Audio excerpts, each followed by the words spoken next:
Before we get started, I have something to share. Because of a monetization problem, I can't post any new videos until March 19th. I truly just want to say thank you for all your support, your messages, and your loyalty. Original stories, real effort, and the best content I can possibly make. That's what this channel has always been about. Copying or taking shortcuts is something I've never believed in, and I never will. This isn't a farewell. It's just a brief pause. Soon I'll be back. Focused, stronger, and ready to move forward. Thank you for standing with me. I'll see you very soon. If you can't keep up, maybe it's time to step aside. The new VP said it with a smirk, like he was delivering a clever line he'd practiced on the drive-in. Eric Halverson was his name. He'd been at the company for 9 months. My tenure was 15 years. I had built the encryption systems department from the ground up. Every protocol, every compliance audit, every emergency patch that kept regulators, clients, and governments off our backs, that was me. I looked at him, gave a single nod, and said, "Understood." That seemed to throw him. He was expecting an argument, a plea, maybe even tears. Instead, I thanked him politely, shut down my terminal, handed my badge to HR, and walked out without another word. By 6 a.m. the next morning, I had 73 missed calls. But I'm getting ahead of myself. Eric fired me on a Tuesday afternoon, right after the weekly executive sync. He didn't even bother to close the blinds in the conference room. Floor-to-ceiling glass, a full view of my team outside, people I'd hired, trained, and protected for years. He leaned back in his chair, hands folded, his confidence borrowed rather than earned. "We're modernizing leadership," he said. "Your approach is solid, but it's dated. What we need is speed, flexibility." I almost laughed. Our department handled classified encryption for financial institutions, defense contractors, and 2 government agencies. Speed without precision wasn't innovation. It was negligence. But I didn't say that. I didn't remind him that 3 months earlier, I'd personally stopped a breach attempt that would have triggered international reporting requirements.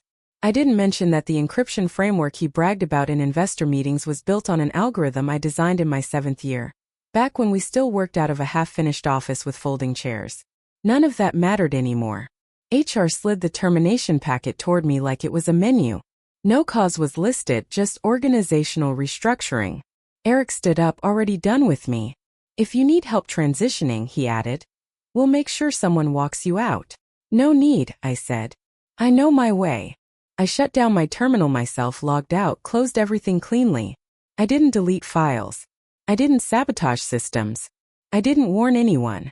I just left. In the elevator, my reflection looked calm. Too calm, perhaps. Giving a company your brain, your weekends, your nights for 15 years is a long time. But I'd learned something early in my career. Panic makes you sloppy. Silence gives you space. At home, I set my bag down, poured a glass of water, and sat at the kitchen table. No anger, no shock, just clarity. Because Eric had made a mistake, a very specific one. He fired me without cause. Most people assume that means severance and hurt feelings. In my case, it meant contracts. Back in my 10th year, after a particularly brutal compliance audit, the board had approved a retention agreement for senior technical leadership. Not stock options, not bonuses, protection. The kind no one reads unless something goes wrong. One clause covered intellectual property created prior to a specific restructuring year. Another addressed patent assignment conditions. A third, buried deep in legal language, covered reversion rights if termination occurred without cause. At the time, it was framed as theoretical, a safeguard, something that would never matter. Eric never asked about it. He didn't consult legal before firing me. He didn't ask why the patent filings for our core encryption engine listed my name as primary architect rather than corporate assignee in the early drafts. He assumed tenure meant replaceable. By midnight, I had pulled the old agreement from my encrypted personal archive. Still valid, never superseded, never voided. By 2 a.m., I had my attorney on the phone. He didn't say much at first, just breathed slowly as he read.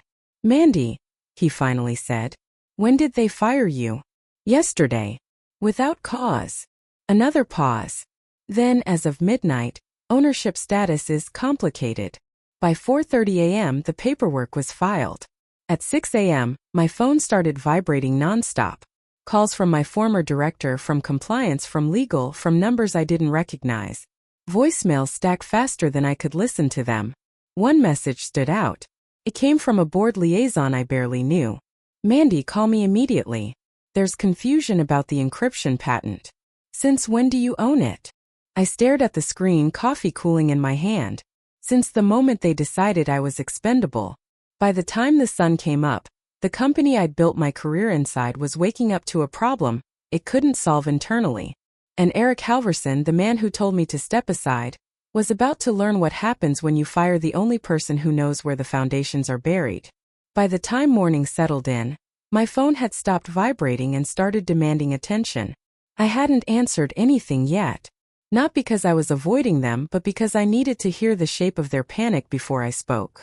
Silence has a way of forcing people to reveal what they actually know.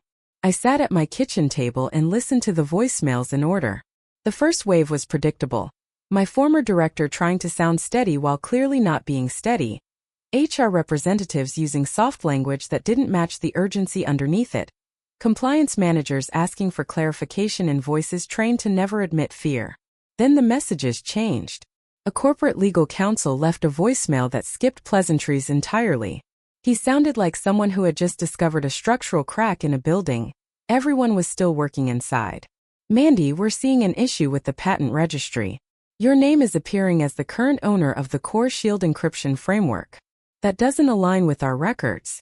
Please call me back immediately." Core Shield, the rebrand name.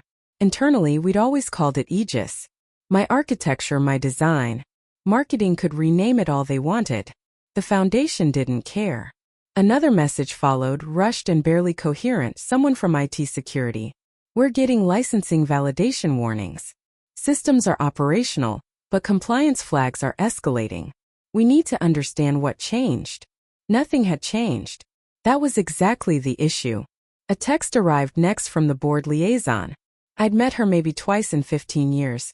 Both times in rooms where people spoke carefully and pretended not to notice who actually carried the technical weight. "Mandy, please confirm whether you initiated a patent reversion filing. The board is asking questions." I stared at the screen for a moment, then set the phone down and called my attorney. "They've realized," I said. "They were always going to," he replied. "Once legal checks the registry, it becomes impossible to contain. Encryption tied to regulated clients doesn't stay quiet." "Are we exposed anywhere?" "No," he said.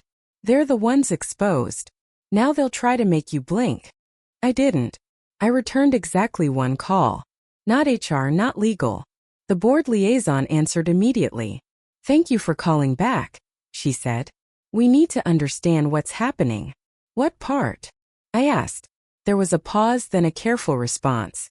"The board was informed that ownership of the encryption patent appears to have reverted. They were not informed that your employment ended." That explained a lot. "Then the board doesn't have the full picture," I said calmly. "Did you file the reversion?"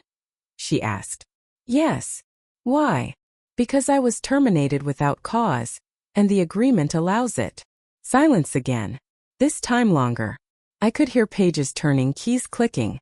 "That clause is old," she said finally. "Old doesn't mean invalid," I replied. "It means forgotten." She exhaled slowly. "The board would like to speak with you." "I'm available later today," I said. "Once legal finishes reading the documents they should have read years ago." She didn't argue. She couldn't. The rest of the morning unfolded through forwarded emails and quiet messages from people still inside the building. Eric Halverson had walked into chaos. Compliance had frozen non-essential deployments. Security teams were auditing systems that hadn't changed in years. Someone had finally pulled the original patent filings and realized my name wasn't just present. It was central. A former team lead texted me from a personal number. "They're asking who has authority to approve encryption use. Legal says no one does until ownership is resolved." Eric is pacing. Good. HR sent a formal email asking me to clarify my intentions. I ignored it. Eventually, the board liaison called back. "They'd like to meet in person," she said. The board chair, legal counsel, the CTO, and Eric. There it was, the full picture. "I'll be there," I said. After we hung up, I sat in the quiet and let the situation settle. I didn't feel triumphant. I felt grounded. Running a department for 15 years teaches you something important. Systems don't respond to authority titles. They respond to permissions, contracts, and rules. Ignore those and everything stops working. Eric had treated me like an outdated manager who could be replaced with a resume and a smile. But encryption doesn't work that way. Neither does ownership. Neither do contracts written to protect the company from exactly this kind of executive shortcut. By the time I stood up to get ready, the internal narrative had already shifted. I wasn't the former employee anymore. I was the issue, the kind no one could quietly smooth over. They didn't just fire the wrong person. They fired the only one who could legally authorize the system they were built on. The board didn't meet at headquarters. That alone told me how serious things had become. They chose a private conference suite in a business hotel downtown. The kind executives use when they don't want conversations overheard by assistants or recorded by internal systems. Neutral territory. Controlled access. No audience. When I arrived, legal counsel was already there. Laptops open, documents spread across the table like evidence. The CTO sat near the window, staring at the city instead of his screen. He looked exhausted in a way that had nothing to do with lack of sleep. He looked like someone watching a system he understood unravel. Eric Halverson arrived last. He walked in with the same confidence he'd worn the day before, but it didn't sit as comfortably now. His smile was tighter. His eyes moved too fast, checking faces, looking for reassurance that no one offered. The board chair, Martin Keller, didn't waste time. "Mandy," he said, nodding for me to sit. "Thank you for coming on short notice." "Of course," I replied. This seemed important. Eric shot me a look. I ignored it. Martin folded his hands. "We've reviewed the patent filings and the employment agreement tied to your role. Legal has confirmed the reversion clause is active." Eric leaned forward. "This is being blown out of proportion. It's an administrative issue. Mandy filed something she shouldn't have. Legal didn't even look at him." "That's not accurate," one of the attorneys said calmly. "The filing was valid. The trigger condition was termination without cause. That condition was met." Eric frowned. "She ran a department. She didn't own the company's IP. I spoke before legal could." "I didn't own all of it," I said. "I own the encryption architecture I designed before the assignment terms changed. The contract allowed for reversion under specific conditions. Those conditions were satisfied when I was fired." Martin turned to Eric. "Why was she fired without cause?" Eric straightened. "Leadership restructuring. Performance alignment." The CTO finally spoke. "That's not a cause. That's preference." Eric bristled. "We needed faster decision-making. New perspectives. For unregulated encryption?" The CTO asked quietly. "You don't speed that up by removing the person who understands every failure mode." Silence followed. Martin rubbed his temple. "Eric, did you consult legal before the termination?" Eric hesitated just long enough. "No," he said. "It was within my authority." "It was within your authority to terminate," Martin replied. "Not to expose the company to this level of risk." I hadn't said a word in over a minute. I didn't need to. Legal cleared their throat. As it stands, the company does not have the right to deploy, modify, or demonstrate the Core Shield framework without Mandy's authorization. Continuing to do so would constitute willful infringement. Eric scoffed. "You're saying we have to ask permission from a former employee to run our own systems?" "You have to ask permission from the patent holder," legal corrected. "Which happens to be her." Martin looked at me directly. "Mandy, what do you want?" There it was. The question everyone dances around until they can't anymore. "I want clarity," I said. "And I want accountability." Eric laughed once, sharp and dismissive. "This is retaliation." "No," I replied.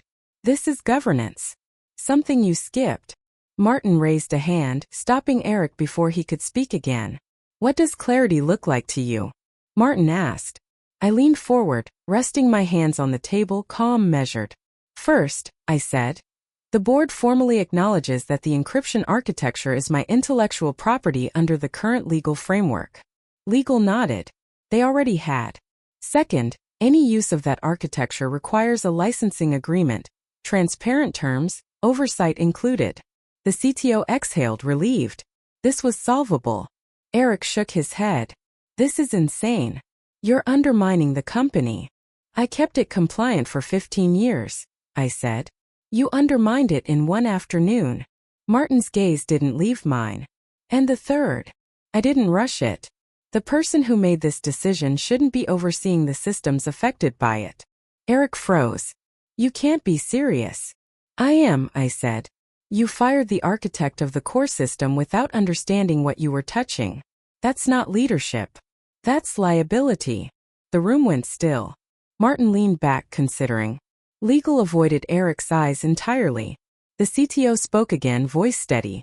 If Eric remains in this role, every technical decision he touches will be questioned, internally and externally.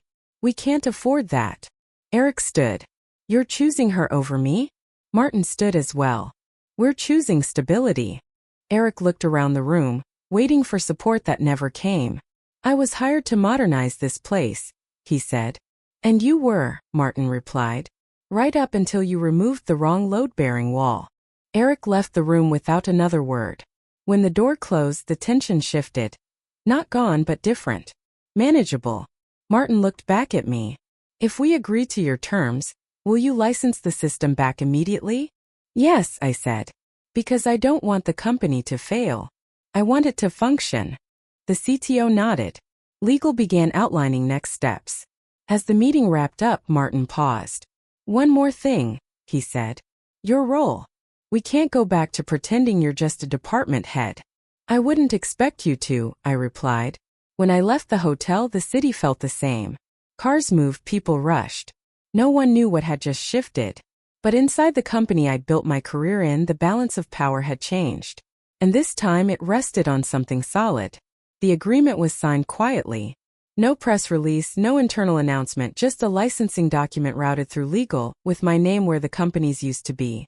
Core Shield was operational again, but now it answered to a different authority. Mine.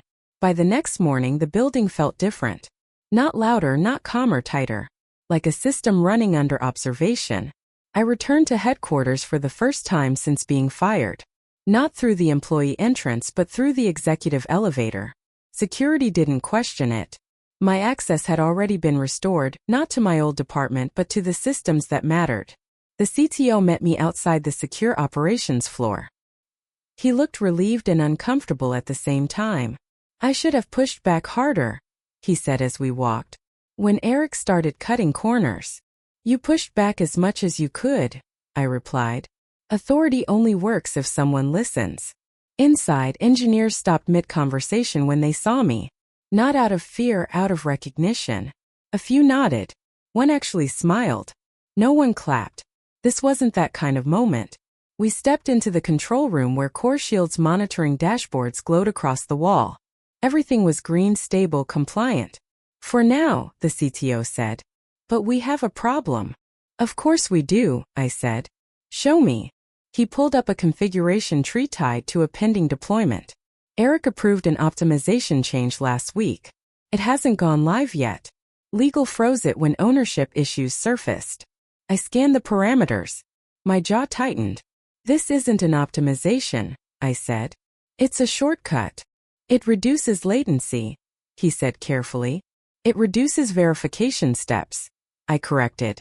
Latency improves because you're skipping checks. That's not speed. That's exposure. He nodded. That's what I told him. Did he listen? No, I straightened. Then it doesn't ship. It's already been promised to 2 clients, he said, including one regulated financial group. I turned to him. Then they'll wait or they'll walk. That would be painful. So would a breach, I replied. Pain is relative. By midday, the consequences of Eric's decisions were surfacing everywhere. Compliance teams flagged undocumented approvals. Product managers realized timelines had been committed without sign-off. Engineers quietly admitted they'd been told to bypass review processes, temporarily. Temporary shortcuts have a way of becoming permanent disasters. The board reconvened that afternoon.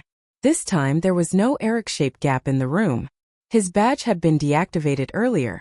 His company email already redirected to legal. Martin addressed the room. "We're not here to assign blame," he said, which everyone understood meant the opposite. "We're here to restore control." He looked at me. "Mandy, we need your assessment." I didn't sugarcoat it. "You promoted speed without governance," I said. "That works in consumer tech. Fails in encryption. The good news is the damage is contained." "And the bad?" one board member asked. "You'll miss a quarter," I replied. "Maybe two. But you won't lose your licenses and you won't lose trust." Silence followed, then nods. Martin exhaled. "What do you need?" "Authority," I said simply. "Clear authority. Oversight over encryption-related decisions. Not symbolic, actual." "And reporting?" he asked. "I report to the board," I said. "Not to product, not to marketing, not to anyone who benefits from pretending risk doesn't exist." The board didn't argue. The next few days were methodical. Systems reviewed, approvals reset, teams restructured, not dramatically but deliberately. People who understood the work were put back in positions where their voices mattered. I didn't reclaim my old role. That role didn't exist anymore. Instead, I sat in rooms I'd never been invited to before. Budget meetings, risk committees, client calls where executives stopped speaking over technical explanations and started listening. One afternoon, a junior engineer stopped me in the hallway. "They told us you own the patent," he said, uncertain. "Is that true?" "Yes," I replied. He hesitated. "Does that mean you could shut everything down?" "I could," I said. "But why would I?" He thought about that, then nodded. "Right." That night, I reviewed the last unresolved item in Eric's legacy. A pending demo scheduled for a potential government partner. The materials were slick, the claims aggressive, the safeguards optimistic. I sent one email. The demo would proceed, but only with corrected parameters and full disclosure. No shortcuts, no embellishments. The response was immediate. Panic, then compliance. The system ran flawlessly. Not because it was fast, because it was right. Late in the week, Martin called me into his office. "We underestimated you," he said plainly. "You underestimated the work," I replied. He smiled thinly. "Fair." He slid a folder across the desk. "A formal appointment, not operational, strategic. This makes your authority permanent," he said. "And visible." I glanced at the document, then closed it. "I'm not here for revenge," I said. "I'm here to make sure this doesn't happen again." Martin nodded. "That's why this works." When I left the building that evening, I didn't feel triumphant. I felt something better. The system was stable again. And this time it knew exactly who it answered to. 3 months later, no one talked about Eric Halverson anymore. That's how you know a company has truly moved on. Not when they condemn someone publicly, not when they rewrite history, but when a name simply stops appearing in meetings, emails, and hallway conversations. His departure had been processed the same way his decisions were eventually handled. Documented, reviewed, and closed. The company stabilized faster than analysts expected. We missed a quarter. Exactly as predicted. Stock dipped, then leveled. Clients grumbled, then stayed. Regulators asked questions, received clear answers, and signed off. There was no scandal, no dramatic fallout. Just a quiet recalibration that most people outside the building never noticed. Inside, everything had changed. My role was clear now. I wasn't running a department. I wasn't managing people day to day. I sat above that layer, where decisions couldn't hide behind urgency or buzzwords. Encryption, security, architecture, compliance, alignment, nothing moved forward without a documented rationale and my sign-off. First, some executives bristled. They were used to selling ambition. I sold constraints. But constraints are what make systems work. In meetings, I spoke less than most people. When I did speak, it was specific, measurable, tied to precedent or regulation. Over time, people stopped trying to argue around me and started preparing before they spoke. That was the real shift. One afternoon, the CTO joined me for coffee in the atrium downstairs. Not a meeting, just a pause between things. "You know," he said, "if Eric hadn't fired you, none of this would have happened." I stirred my cup. It was already happening. He just accelerated the reveal. He nodded. "Do you ever think about what would have happened if you'd fought him that day?" "Yes," I said. "I would have lost." He looked surprised. You can't win inside a broken structure, I continued. You can only expose it. By the end of the quarter, the board formalized a governance model that mirrored what we'd been doing informally. Technical authority was no longer subordinate to product timelines. Risk assessment wasn't a checkbox, it was a gate. Other departments took notice. I was invited to speak with teams I'd never interacted with before, legal, M&A, even HR, who now consulted technical leadership before drafting executive contracts. Not because they wanted to, but because they'd learned what happens when they don't.